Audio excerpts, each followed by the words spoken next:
तो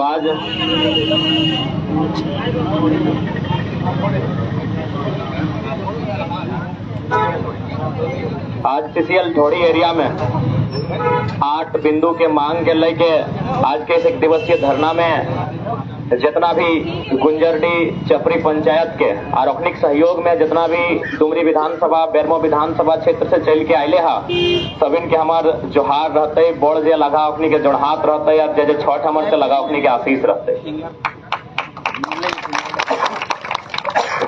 ऐसे तो हमरा समझ में आवा है कि जे बात किला यहाँ के विस्थापित भाई बहन सब कहलो जैसे कि कमलेश दाऊ विस्थापित लगो, पूजा कुमारी भी विस्थापित लगो, अजय दा भी चंद्रपुरा के लगो, तो हमरा समझ में आवे कि एकनी हमर से बेहतर बात रख लो। लेकिन फिर भी चूंकि तोनी बात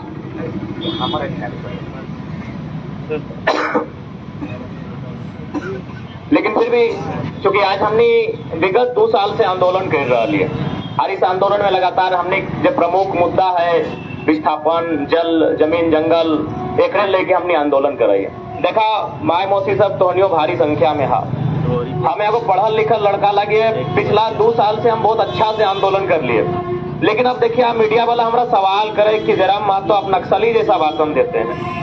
हम स्वीकार करिए कि हो सकता है हम ऐसा भाषण देते हैं, हमको स्वीकार करने में परहेज नहीं होता है। लेकिन 2 साल से जो लड़का नियम कानून का बात किया, जो लड़का संविधान के एक धारा का बात किया, हम चैलेंज करते हैं। यहाँ झारखंड में जितना भी विधायक है उनको संविधान के एक आर्टिकल के साथ हमसे डिबेट करे कोई नहीं सकेंगे। तो हम स्वीकार करते हैं कि जो लड़का भारतीय संविधान आर्टिकल का एक को धारा को समझाता था सभाओं में अपने भाषणों में, आज वो लड़का इतना भड़काऊ इतना हिंसक भाषण क्यों देने लगा? तो मजबूरी है। आज पूरा झारखंड हम घूमे, आज हिंदी में हम इसलिए बोले चूंकि तोहनी के तो रोजे बोला हो, आज जीएम के भी सुनना चाहे और राजा साहब के साढ़ू राजकुमार के भी सुनना चाहिए। राजा साहब के साढ़ू मना अनूप सिंह जकर बप्पा के एक बित्ता सरवा जमीन नहीं गला यहाँ के राजा साहब हेमंत सोरेन लगो और ऊपर साढ़ू लगो। तो इसलिए आज हम हिंदी में इसलिए संबोधन कर रहे हैं, बाकी तो हमें हमेशा कुड़माली खोरठा नागपुरी इगला में मिलाई के संबोधन करा लिए, लेकिन आज हम हिंदी में इसलिए कर रहे हैं तो ताकि जीएम के कान तक जाए। जब भी कोई क्षेत्र विस्थापित होता है तो लोगों को बड़ा बड़ा ख्वाब बड़ा बड़ा सपना दिखाया जाता है। वे लोग गांव में आते हैं, क्योंकि हम लोग झारखंड के लोग इस बात को मानेंगे कि हम लोग थोड़ा कम पढ़े लिखे लोग, जब हम लोग को बड़ा बड़ा ख्वाब बड़ा बड़ा सपना दिखाया जाता है कि आपके गांव में कंपनी आएगी, आपके गांव में सीसीएल की यूनिट की स्थापना होगी, बदले में आपको जमीन देना होगा, आपकी जमीन में कोयला उत्खनन का काम होगा और आपके बच्चों को अच्छी शिक्षा अच्छे स्वास्थ्य की व्यवस्था होगी और भविष्य में आपको नियोजन भी दिया जाएगा। ये बड़े बड़े ख्वाब हमको दिखाए जाते हैं। हम लोग भी भोले भाले लोग, गांव में गरीबी से जीने वाले लोग, हम लोग उम्मीद कर लेते हैं और यही हमारी सबसे बड़ी सरलता, हमारा सबसे बड़ा भोलापन है कि हम किसी पे भी उम्मीद कर लेते हैं। इसलिए जिसका यह 1 बित्ता जमीन नहीं गया है उसका बप्पो को और बेटों को हम लोग विधायक बना दिए। हम लोग बहुत सरल लोग होते हैं, झारखंड के लोग बहुत सरल लोग होते हैं। आप पूरे भारत में कहीं चले जाइए, विस्थापन केवल झारखंड में नहीं हुआ है, विस्थापन हर जगह हुआ है।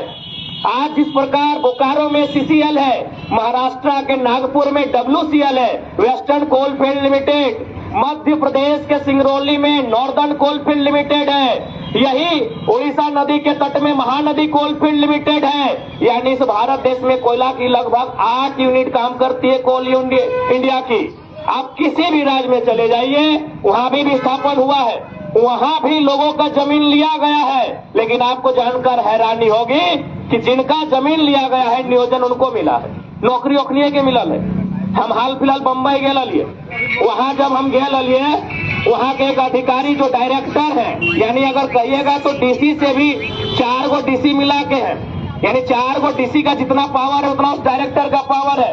उन्होंने बताया हमको टेलीफोन किया था, भले हम दिखने में बच्चा है, साधारण सा लड़का है, लेकिन बड़ा बड़ा अधिकारी हमारे नॉलेज हमारे तर्क हमारे शक्तियों से हमारा समर्थन करते। उन्होंने हमें फोन किया, बोला कि आपको हम एक PDF भेज रहे हैं, उसमें आप देखिए कि वेस्टर्न कोलफील्ड में किस प्रकार से लोगों को नियुक्ति दिया जाता है। उन्होंने हमको एक चिट्ठी भेजा जिसमें 75 लोगों को नौकरी दिया गया, अपने के घर बनाए के दिल गया, लेकिन हमने की यहाँ मार पीट के उल्टा घर भी तोड़ दे तो, नौकरी तौर बदले अबरू छबरू गिला के दे तो, डिपो भी कोई लगे तो, डीओ भी कोई लगे तो यहाँ 2 बोड़ा झोड़ा चुन भी नहीं सकल है। तो आज व्यवस्था में देखिए हमें कभी अपन आज बड़ा दुर्भाग्य लगा है। मैं जीएम को चेतावनी देते हुए कहना चाहूंगा, जीएम महोदय, ये झारखंड के दबे कुचले लोग हैं जीएम महोदय, क्योंकि आप इस बात को जान लीजिए, आप कोई रक्षा कवच पहन के पैदा नहीं हुए, ना कोई अमृत पी के आए हैं। ये झारखंड के दबे कुचले लोग हैं, इसीलिए बिजली पानी सड़क की मांग लेकर आए हैं। ये अगर गैर झारखंडी होते तो डीओ और डिपो लगाने की मांग लेकर आते, कोयला के खदान में कब्जा करने की मांग करते। हमको आश्चर्य होता है कि झारखंड के लोग क्या मांगते हैं। झारखंड के लोग? न सड़क बना दीजिए। झारखंड के लोग क्या मांगते हैं? न पानी की व्यवस्था कर दीजिए। इनको कोयला खदान में कब्जा करने की बात करनी चाहिए थी। कोयला का खदान आपके बाप की जमीन में है, अनुपा का बाप का जमीन में नहीं है, आपको वहां कब्जा करना था। हमको हैरत होता है कि इतने कमजोर है झारखंड के लोग। हमको ताज्जुब होता है कि झारखंड के लोग मामूली बात मांगते हैं। क्या है 8 गो बिंदु? क्या है जीएम साहब? अरे जीएम, क्या है 8 गो बिंदु बताओ तो? क्या है बिंदु यार? पानी मांग रहा है, बिजली मांग रहा है, इनको कोयला का खदान मांगना चाहिए था, इनको करोड़ों का हिस्सेदारी मांगना चाहिए था कि इनके बाप का जमीन में कोयला का खदान है। मांग क्या रहे हैं? ये 8 गो मांग कुछ भी नहीं है, ये ढोल समान मांग है जो ये मांग रहे हैं। हमको हैरत होता है कि इतना कमजोर मेरा झारखंड का आदमी है कि लोग पानी मांग रहा है, इनको खून मांगना चाहिए था। तो पानी मांगने आया है। हमको हैरत होता है कि यह निर्मल महतो का मूर्ति लगा है जिसको गोली मारा गया है, उसका वंशज लोग यहाँ पानी मांगने आया है। हमको ताज्जुब होता है कि जो झारखंड का आदमी अपना सीने में गोली खा के झारखंड दिया है, उसका बेटा बेटी भीख मांगने आए। पानी मांगना भीख मांगने के बराबर है। हमको ताज्जुब होता है कि लोग भीख मांग रहा है। हमको कोयला का खदान मांगना चाहिए था, हमको हिस्सेदारी मांगना चाहिए था। सुन लीजिए जीएम साहब, आप जहां भी हैं, पीछे के दरवाजे से गए हैं या आगे के दरवाजे से, चुपचाप आके वार्ता कीजिए। ये नया पीढ़ी है, विधायक सांसद बनने के लिए नहीं आए हैं, एक एक को खून का कतरा का हिसाब लेने आए हैं। अभी वर्ल्ड कप चल रहा है ना, साउथ अफ्रीका का टीम को सब जानते हैं ना। ये लड़का लोग को बोल रहे हैं जो लोग रोड 120 और 140 का स्पीड में अपना गाड़ी चलाता है। अरे जिंदगी तो हमारा ऐसे जा रहा है, शराब पी के किडनी खराब होके गाड़ी में रोड एक्सीडेंट में जिंदगी तो ऐसे जा रहा है। हम एक उदाहरण दे रहे हैं, साउथ अफ्रीका का टीम आप लोग देख रहे हैं, बड़ा अच्छा खेल रहा है। हाँ, इंडिया से थोड़ा कम अच्छा खेल रहा है, इंडिया ही वर्ल्ड कप जीते। तो साउथ अफ्रीका का टीम में वो बहुत बड़ा खिलाड़ी था, आज वो नहीं खेल रहा, उसका नाम था ग्रीम स्मिथ। वो अपना घर का जहां वो रोज सोता था वहां 3 गो लाइन लिखा था कि हमको बड़ा होके एक दिन साउथ अफ्रीका के लिए क्रिकेट खेलना है। दूसरा लाइन लिखा था हमको साउथ अफ्रीका की क्रिकेट टीम का कप्तान बनना है। और तीसरा लाइन लिखा था हमको ऑस्ट्रेलिया में जाके टेस्ट मैच जीतना है, ऑस्ट्रेलिया को हराना। वर्ल्ड कप जितना उसका ख्वाब नहीं था, वो तीनों ख्वाब पूरा किया। आप भी अपना घर जाइए और टूटा फूटा घर में लिखिए कि फलना जीएम मेरा नुकसान किया है, उससे हमको बदला लेना है। और ऐसे तो मर जाओगे यार, ऐसे तो रोज सुनते हैं रोड एक्सीडेंट में मर गए, ऐसा हैबा जताया कि शरीर के वो हड्डी नहीं मिला, जान तो ऐसे जा रहा है। जाओ घर का दरवाजा में, अरे सर्वा जीएम कौन, क्या नाम है इसका, घर का दरवाजा में लिखो, जाओ अपने घर के दरवाजा में लिखो। ठीक है, इसका आज नौकरी है, सरकारी नौकरी है, एसपीडीसी इसका गुलाम है। जब नौकरी नहीं रहता है ना, कोई नहीं पूछेगा, बदला उस समय लेंगे, इसका भी बेटा बेटी होगा। जाओ अपने घर के दरवाजे में लिखो। और बदला कब लोगों पता है, जब तुमको भी लगेगा कि मेरा जिंदगी और 5 महीना का है। लगता है आज बहुत सा लड़का लोग बोलता है कि कैंसर है भैया, क्या करे, बोलिए कहाँ धमाका करे। सही बात बता रहे हैं कि कैंसर है भैया हमको, यानी जब तुमको लगे कि अब तो मेरा जिंदगी खराबे है, तो आज की डेट में जो जीएम है ठीक ही नहीं रहेगा, इसका बेटा रहेगा ना, इसका नाती रहेगा ना, बदला लेने का आप सोचो। बहुत अन्याय से है। बहुत अन्याय हैं। आज यहाँ जितने भी सीआईएसएफ प्रशासन के लोग आए, हम शुरू से कहेंगे आपसे हमारी कोई शत्रुता नहीं है। आप हैं कौन बताइए? आप 3rd और 4th ग्रेड की नौकरी करने वाले लोग, आपके पिताजी क्या है? विस्थापित होंगे या कोई किसान होंगे या कोई मजदूर होंगे, सीएम नहीं है। आप जितने भी यहाँ सीआईएसएफ और झारखंड पुलिस के लोग हैं, आपका कोई सीएम नहीं है। अगर आपका बाप सीएम होता तो 3rd और 4th ग्रेड की नौकरी नहीं करवाता। हमारी लड़ाई सीएम से है, हमारी लड़ाई राजा साहब के सालू राजकुमार से है, जो एक दिन में 1 करोड़ रुपया कमाता है। आप हमारे भाई बहन हैं, आप सिस्टम हालात के आगे मजबूर है, और ये आपको भी मानना होगा कि आज भी भारत देश में अंग्रेजों का शासन है। कैसे तो आपको बताते हैं। देखिए, अब एक कंपनी में हम ताला बंद करने आए, अब 100 की संख्या में पुलिस चले आए। क्या भाई, कंपनी का मतलब इंडिया है क्या? कुछ दिन पहले ऊपर घाट में हाथी आया था, कई को पुलिस गया था बताइए? ठीक है, आप सरकारी लोग हैं, मानते हैं, लेकिन आप जब रात को चले जाइएगा, जब आप सोने लगिएगा, जब ड्यूटी छोड़ दीजिएगा रात को, दिल से सोचिएगा कि वास्तव में भारत देश की व्यवस्था क्या है। ठीक है, आप सरकारी नौकरी करते हैं, हम मानते हैं आप अपने परिवार को चलाने के लिए, अपने बच्चों को पढ़ाने के लिए अपने दायित्व के आगे मजबूर है, लेकिन सोच के देखिए, एक कंपनी में हम बैठे हैं, 100 को पुलिस लाठी लेके आ गए, हजारों हाथी हमारे फसलों को बर्बाद किया। क्या किसान का खेत भारत को टैक्स नहीं देता है? क्या किसान का खेत भारत को टैक्स नहीं देता है? देता है कि नहीं देता है? तो फिर हाथी जब गया तो कई गो पुलिसकर्मी हमारा खेत के चारों ओर घेर के खड़ा था, जैसा आज कंपनी को घेर के खड़ा है। क्या मतलब है इसका बताइए? इसका मतलब यही है कि आज देश की सत्ता, आज देश की संविधान की शक्ति, आज देश की संप्रभुता मात्र चंद मुट्ठी लोगों के हाथों में है। आज वही भगत सिंह कहते थे कि आजादी हम अंग्रेजों से छीन लेंगे, उठा के पटक के छीन लेंगे, लेकिन क्या ये आजादी गांव तक जाएगी? आप देखिए, आज भी आजादी गांव तक नहीं गई है। उन्होंने कहा था कि आजादी मुट्ठी भर अमीरों के पास होगी। देखिए, मुट्ठी भर अमीर जीएम को घेर के आप बचाने आ गए हैं। कहे भाई, मेरा खेत बचाने काहे नहीं गए? क्या मेरा खेत भी टैक्स देता है? हम रसीद कटाते हैं सीओ ऑफिस में, कटाते हैं कि नहीं? मेरा खेत भी भारत सरकार को टैक्स देता है। आप मेरा खेत बचाने क्यों नहीं गए? तमाम जितने भी सीआईएसएफ और झारखंड पुलिस के जवान आए हैं, आपसे हमारी लड़ाई नहीं है, लेकिन जो सच बात है आप स्वीकारिए, आप मेरा खेत बचाने क्यों नहीं गए? यही तो भगत सिंह बोलते थे कि आजादी तब होगी जब वो पुलिस कंपनी को भी बचाएगा और किसान के खेत को भी बचाएगा। इसलिए आज मैं जीएम को संदेश दूंगा, आप बाहर आइए, वार्ता कीजिए, नहीं तो आपको जिस बात का घमंड है वो सिकंदर का भी नहीं रहा है,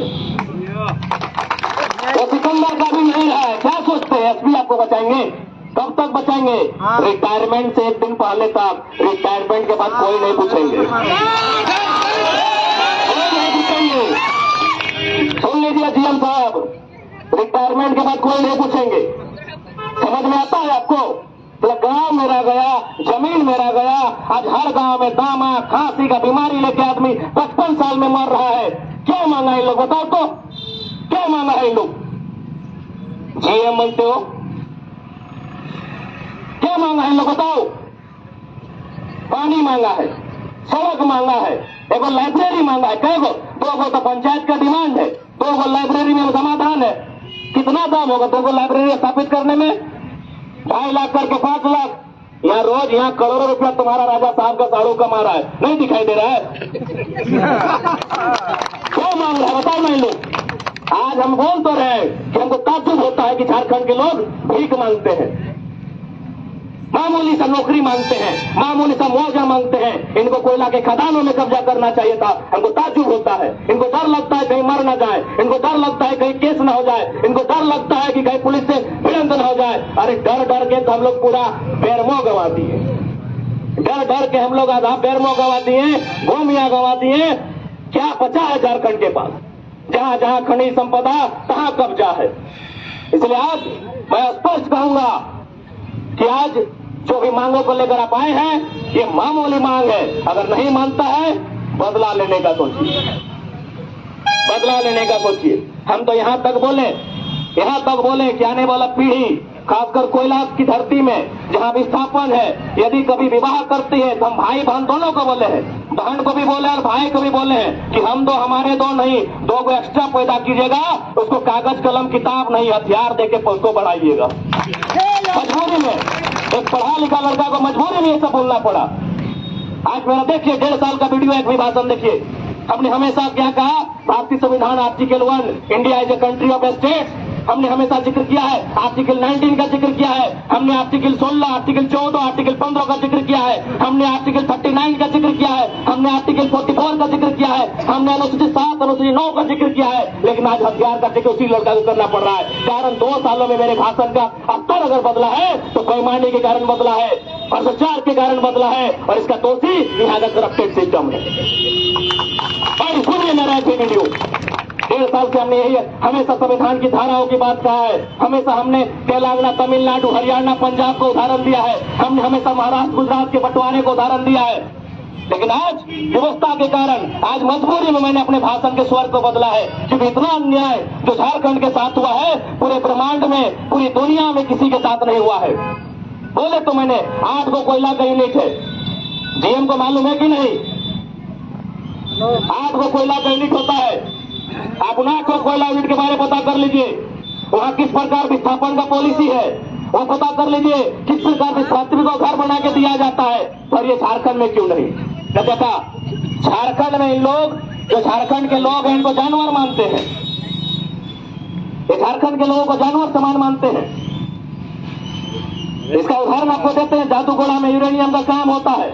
उस यूरेनियम के काम से जो रेडिएशन फैलता है, जो कि आप प्रशासन के लोग भी आप सुनिएगा, जादूगोड़ा, अगर आप झारखंड से परीक्षा लिखे हैं तो आपको एक सवाल दिया जाता था कि जादूगोड़ा में क्या पाया जाता है, या यूरेनियम कहाँ पाया जाता है? जादूगोड़ा में पाया जाता है। वहाँ जो रेडिएशन फैलता है उससे 100 में 47 जो महिलाएं मां नहीं बन सकती है।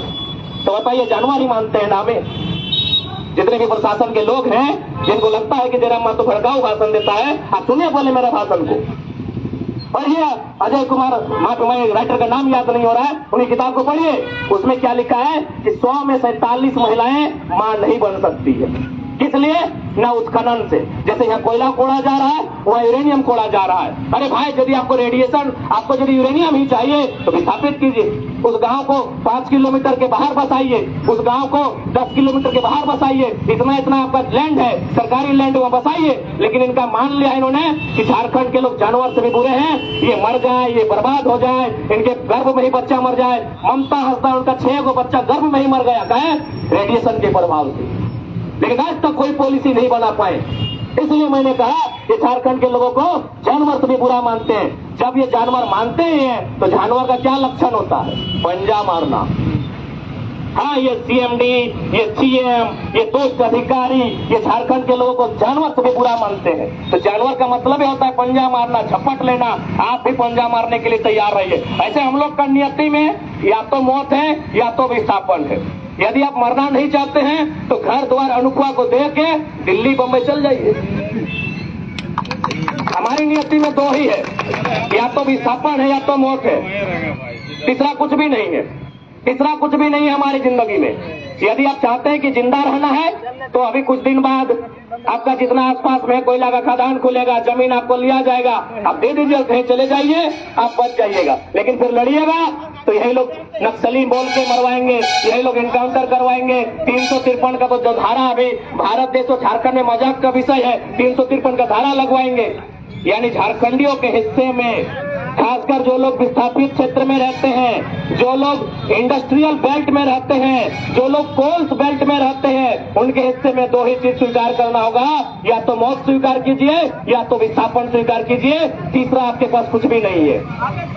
इसलिए आज यदि मरना ही नियति है, विस्थापित होना ही नियति है, एक बार लड़िए, एक बार भिड़िए। और भिड़िए किसकी तरह? भेड़िए की तरह भिड़िए, भेड़िए की तरह भिड़िए। नौजवानों, जितने भी नौजवान हैं, ऐसे भी तो गुटखा, तंबाकू, दारू, मौत में तो जिंदगी बर्बाद करिए दिए हैं। अरे बाप का जमीन बचाने के लिए जिंदगी बर्बाद करो ना, बाप भी गर्व करेगा, तुम्हारा आने वाला पीढ़ी गर्व करेगा। क्या स्थिति है हमारे गांवों की? जाइए शाम को जिस गांव में जाना है, दारू पी के, मौत पी के ऐसे तो उल्टल रहते हैं। क्या जिंदगी है हम लोग का? जब ऐसे हम जिंदगी जा ही रहा है तो बाप का जो जमीन है, बाप का जो संपत्ति है, उसे बचाने के लिए जिंदगी दीजिए। क्योंकि झारखंड में कोई मसीहा नहीं आने वाला है, झारखंड में कोई कानून आपको बचाने वाला नहीं है। क्योंकि झारखंड लोग कहते हैं ना कि भारत देश आजाद हुआ है 1947 में, आपके पास गलत जानकारी है। भारत देश 3 टुकड़ों में आजाद हुआ है, 1947 में अंग्रेजों से, 1954 में फ्रांस से और 1961 में पुर्तगाल से। लेकिन झारखंड आज तक आजाद नहीं हुआ है, ये आप सच्चाई है। आज तक आजाद नहीं हुआ है झारखंड। यहाँ के लोग कहाँ है बताइए ना।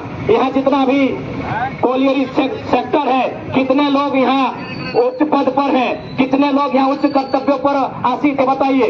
यानी झारखंड के लोग आज भी गुलाम बन के जी रहे हैं। इनकी गुलामी का कारण है इनके अंदर का डर, इनके अंदर जो डर है कि मार दिए जाएंगे, नहीं ज्यादा विरोध करेंगे तो नक्सली बना दिए जाएंगे। ये झारखंड के नस नस में डाल दिया गया है। भैया बर्बाद होना तय है तुम्हारा, तबाह होना तय है तुम्हारा।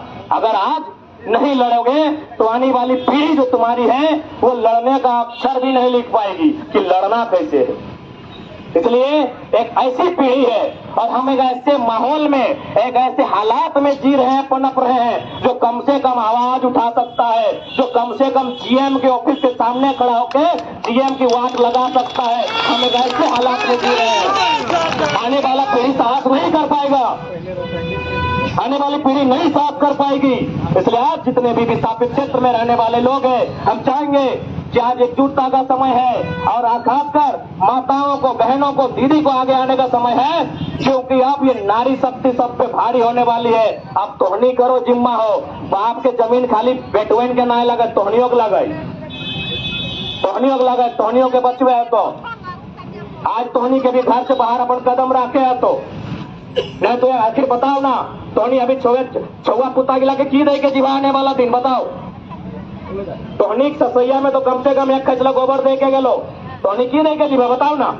की भाग जब कुछ दिए नहीं पर भाग तो कह दाग तो कुआरे रहतो सब साधु बहन जे तो डायले किधर गिला बिहा दबाग तो किधर भेजो तो किधर गिला के दबाग की बताओ। लड़े है तो पटका पटकी लड़ा, कष्टा कच्ची लड़ा, चाहे चाबा चाबी लड़ा, ऐसे भी गोतनिया से लड़ा, कोई फायदा ना हो लड़के। यहाँ लड़ जीएमओ का पटक के लड़े करते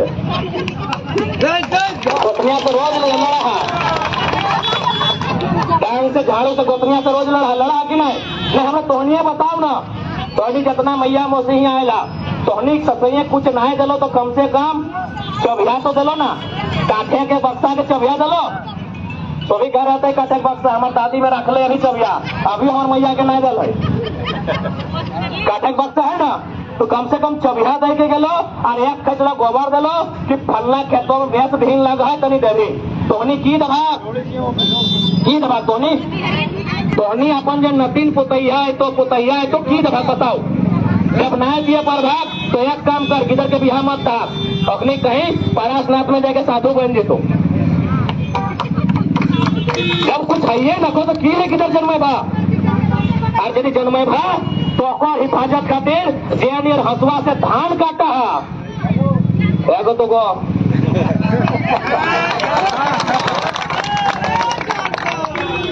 कोनो गलत कह लियो, ही गलत कह लियो। और ना यदि हमारे बात गलत लगो हो तो किधर नहीं जन्मैया सीधा हम कह दियो परासनाथ भेज दाग, जे कुआं रोकने के परासनाथ भेज दाग कि जो परासनाथ साधु बन।